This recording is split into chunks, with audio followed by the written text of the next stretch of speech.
Greetings, gentlemen and female gentlemen. Welcome back to the Gentleman's Chats. I'm Gent. I'm Rehash. Designation Symphonic Symphony. And we're here to continue our coverage of Hazbin Hotel Season 2, Episode 4.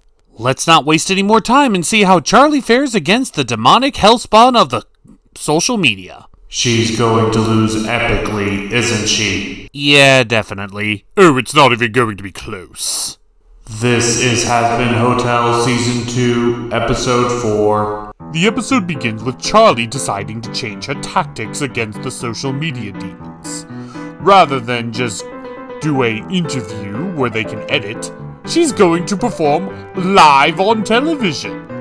Because, that's a smart idea.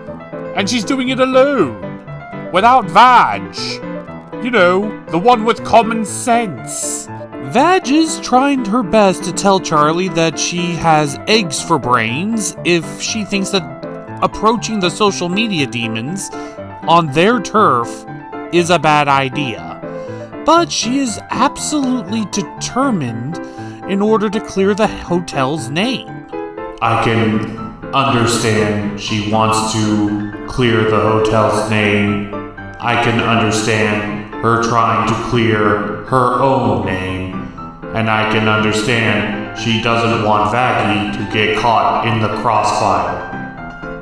But why is she bringing Nifty with her? Oh, holy lords of the ancient internet, please bestow your ancient wisdom upon the Charlie Morningstar. If thou runs into thine troll, thou shalt not feed thy troll, for the troll shall thrive on negative comments and any amount of attention. So says from the great book of Leet. So after a long time coming, we finally catch up with Alistair. Yeah, he's been quiet for the past couple of episodes. I can count the number of times he's actually had a speaking role on my one hand, and I don't need my thumb. It seems as though Alistar is dealing with maximum coping after his severe loss to Adam. I assume it's also not exactly helping that Lucifer has moved in, and he is on his ass about his loss and how little he actually does around the hotel. Yeah, Alistair might be one of the strongest overlords, but we're dealing with the king of hell now. And he pushes his buttons so much that Alistair finally snaps and says he fucking quits. We then cut to a news anchor room where Charlie and Nifty are prepping for, let's be honest, taking another L to the social media demons. But hey, at least we get to see the rematch of the century, where Charlie goes up against her arch nemesis, Katie Killjoy. Wait, they're acting like they only just met today. Is the pilot canon or not? Well, it's not long before Katie Killjoy is on the absolute obliteration attack, and she is out for genocide on Charlie's entire arguments. Not giving her a single word, not giving her a single line, not giving an absolute inch. Just a complete and total massacre, thanks to Charlie's naivete. Okay, I might seem unusually harsh on Charlie here, but the girl's got to know by now that her people suck. Her people are absolute assholes. They are literally demon-spawned sinners in hell. There's nothing wrong with seeing the best positive qualities in your enemies, but at the end of the day, they are still your enemies. Looking it up, Lucifer is one of the 7 deadly sins of hell. His representation is the sin of pride. So it makes sense for his daughter to also be blinded by that same pride.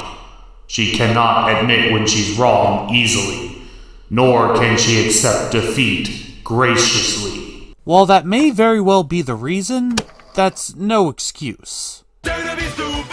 So we cut back to Alistair, who is dressed up pretty dapperly as he goes and visits his good friend Rosie.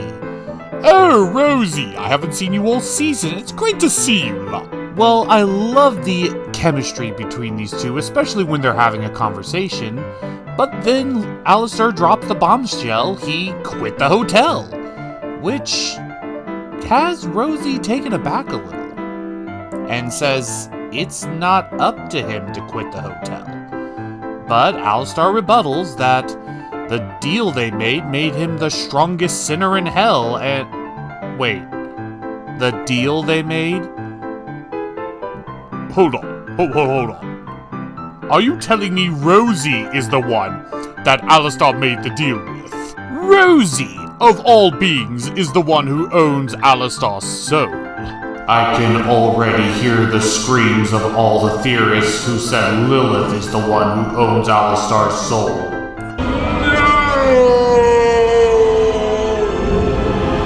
Well, this definitely isn't a development that I saw coming, but I'm not entirely certain what it develops. It doesn't actually answer too many questions about Alistair, all it does is shift the questions over to Rosie. Now we have to ask, why does Rosie want Alistair at the hotel? Why does Rosie want Alistair off the air for 7 years? What is Rosie's master plan? And what exactly did Alistair promise Rosie in exchange for his incredible power? After carefully searching the internet, most fans agree that Rosie seems to be Lilith in disguise. But if that is the case, why is she in disguise? Honestly, that does feel like cope. It gives off the same energy of when people were saying that Pain was Minato in disguise and not his own individual character. Also, we have proof in this episode that doesn't disprove the theory, but it does call the theory into question. So at long last, we finally get Alistair's backstory. A popular radio host in the New Orleans. And while he was kind, sweet, and charismatic on the surface, he was still just as much of blood-hungry, serial-killing sociopath underneath. But he ain't no fool. He eventually created a demonic circle to get in contact with the other side, and this is where he first heard Rosie's voice. And he cut the small talk and asked for her to make him the strongest sinner in hell. And Rosie, surprised by such a unique request, granted it in exchange for a favor, a service that he must do, and until he completes it, she owns his soul. And with that, Alistair's legacy in hell was secured. And then he died the next day because somebody confused him for a deer.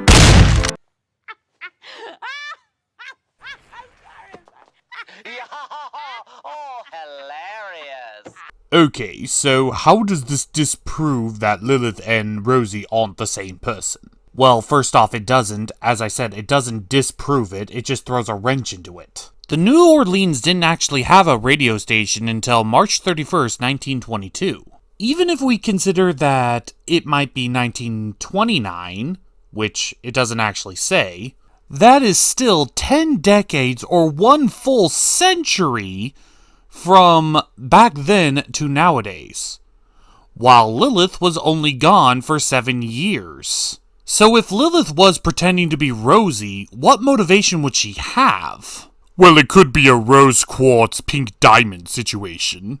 Yeah, an answer like that doesn't leave me particularly satisfied. What I'm ultimately saying is that all of the quote-unquote evidence that Rose and Lilith are the same person or connected in some way, a lot of it, from what I've seen, is just, relatively speaking, circumstantial. And I'm failing to find a motivation of why she would be playing the part of Rosie for nearly a century. There's just no genuine logic to that move. We then cut to the first song of the episode, Don't You Forget, where Alistair sings about his unsatisfaction with the deal, as he is not the strongest sinner until she repairs his staff. But she refuses to, and she insists that no matter what he does, she is going to pull his strings, and there's nothing he can do about it, which frustrates Alistair because she is right. though I'm not entirely certain that being her puppet is worth that full mental breakdown that Alistar did at the end of Season 1, but I can definitely tell how this is annoying for him. Since she's unwilling to help him, he tries to come up with a plan. And the worst part is, he comes up with one on the fly. But more importantly, Susan died? How did Susan die? Rest in peace, you wrinkly-ass bitch. We then cut back to Charlie, and yeah, nothing's changed. She's still getting completely destroyed by Katie Killjoy and the media. Everything she's saying being taken out of context, every word she utters being twisted and misused. This clearly did not go well, and she did not think this through. But that's on her, because she is dumb. Everything I'm saying is distracting me! What? Don't compare me to Hitler! How are you even typing this fast? I am so getting that fucking boat. There are many people who complain that they should bring back the original voice of Katie Killjoy, but I see no issue with the voice of Blitzo voicing her, as he brings a certain level of charm and asshole to the role that the original voice actor, I feel, didn't exactly bring. Also, are we not going to talk about the fact that Charlie does not want to be compared to Hitler? Not only meaning that Hitler is canonic in this universe, but even Charlie doesn't believe he can be redeemed. Whatever happened to redeem any soul, right? Oh, that's funny. Well, Charlie becomes so desperate for any kind of ground against these people that she actually employs Nifty, the camera shy goblin, to try to vouch for the hotel. And you know what? It works. Unfortunately, Nifty starts breaking out into song, singing about all the things she likes about the hotel. The gross, the disgusting, the trash, the garbage, the vomit. Everything that she gets to clean up. Also, she goes on a bit of a psychotic rant about becoming the Rat Queen, and you know what? I can't even be mad at the song. It is a bop. It is deliciously adorable. I love it. It is just my brand of chaos. And I gotta admit, Nifty becoming an anime girl?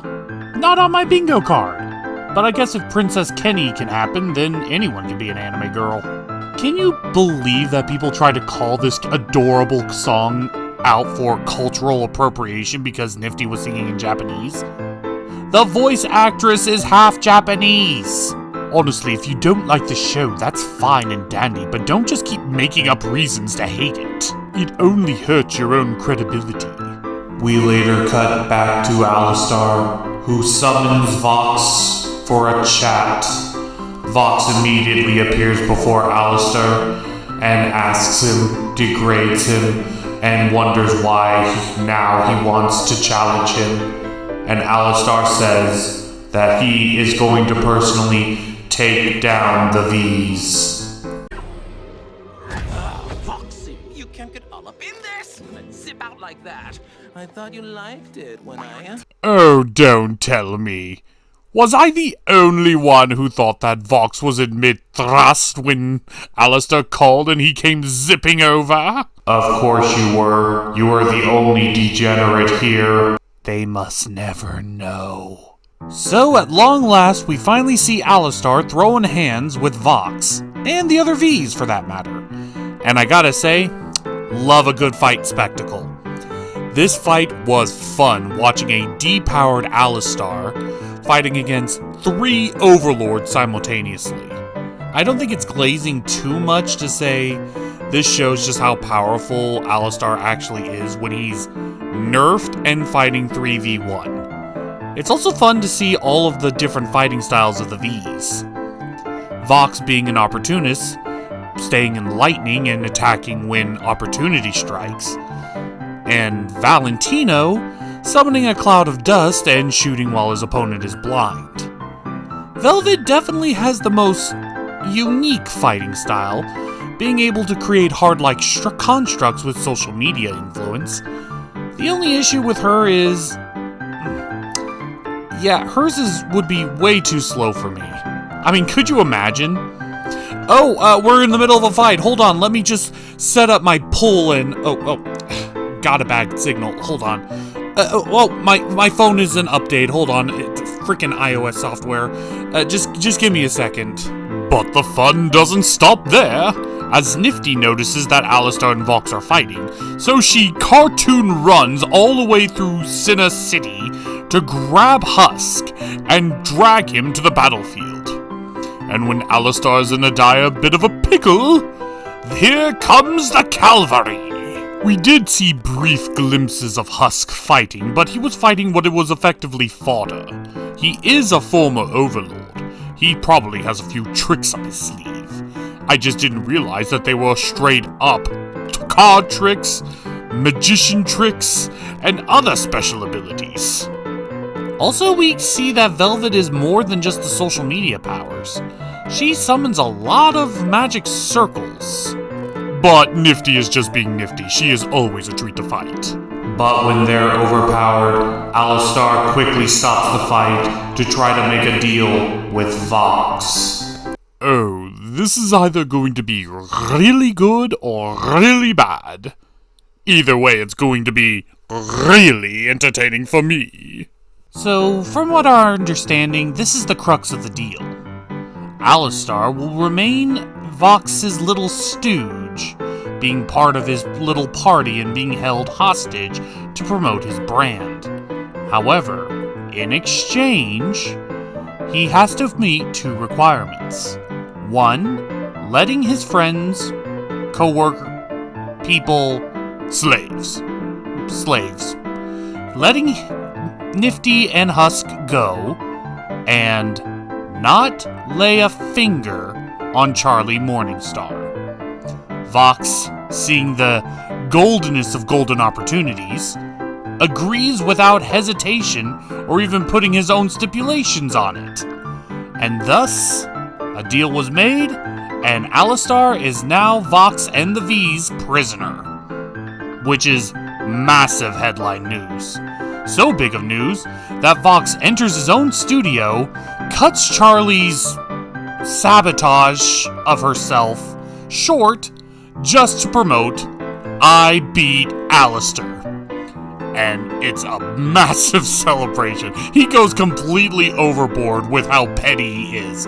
Throwing parades, throwing newsroom conversations, letting the fandom down to tell them all that Alistar doesn't have a deer tail, and even going as far as ordering a drink and not giving Alistar any. My god. Oh, when I first saw this, I just... small dick energy all the way through. This is beyond petty. This is just small dick energy. And if that wasn't bad enough, he actively had sex with Valentino, putting Alistar in the cuck chair. No, not the cuck chair. Yes, the cuck chair.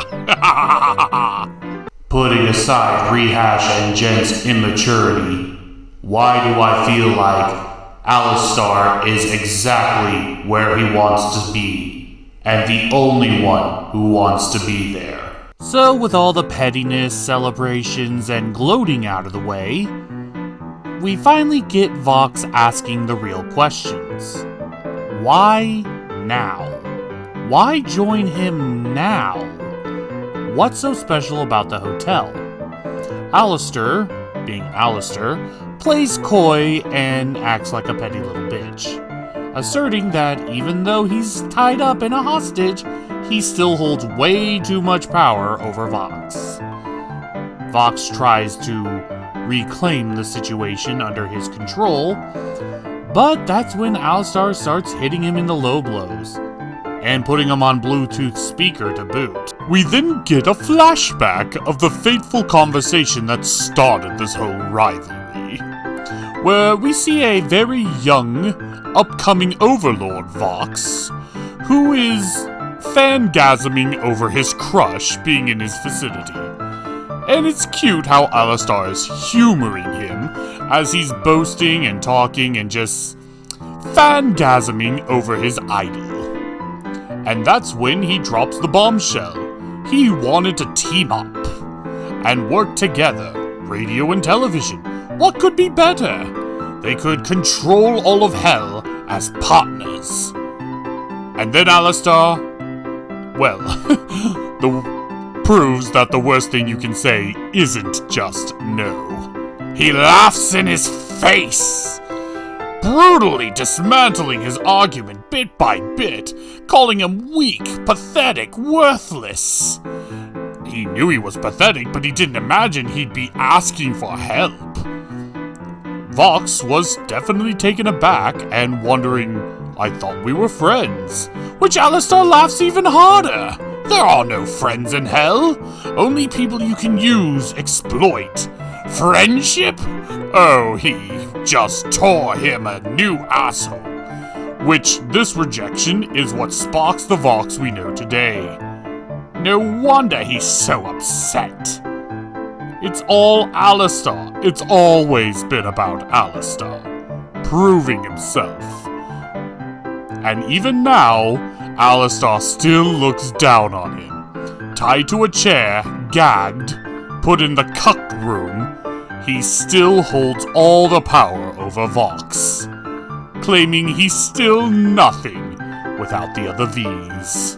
And we end this video with a reprise of Don't You Forget, sung by Vox and Alistair. However, the dynamic is clearly different from when Rosie sang it, as Alistar seems to hold a lot more power and sway over Vox. Eventually, Vox switches things up and changes the tone to something more modern, and I do have to admit, as much as I disrespect Vox, that ending line of rehashing Stay Gone was peak. You two should just fuck already. What? Am I wrong? And can I film it? And he ruined it. Vox just cannot catch a win with me. So let's go ahead and just wrap up the important stuff. Rosie owns Alistar, and now Vox owns Alistar. But reality is that Alistar lives in Vox's head rent-free, so who really owns who here? Also, 2 episodes in a row, Charlie proves to be her own worst enemy. Her pride is just too great to allow Vox and his minions to ever tarnish her or her hotel. Honestly, the girl's personality is tied so heavily to the hotel. She really needs to take a step back. I thought she was already stepped back. But as usual, both songs were fire, and the reprise was an interesting addition. Yes, but then there's the elephant in the room. What is Rosie's ultimate goal? Why did she send Alistar to the hotel? Why did she take him off the air for 7 years? Who is Rosie? I still remain unconvinced that Rosie and Lilith are the same person. I will not be tricked into a Steven, but we'll just have to solve that question with future updates. So until then, I'm Gent. I'm Rehash. I am Symphonic Symphony. And we're the Cartoon Gentlemen. And we will see you next time.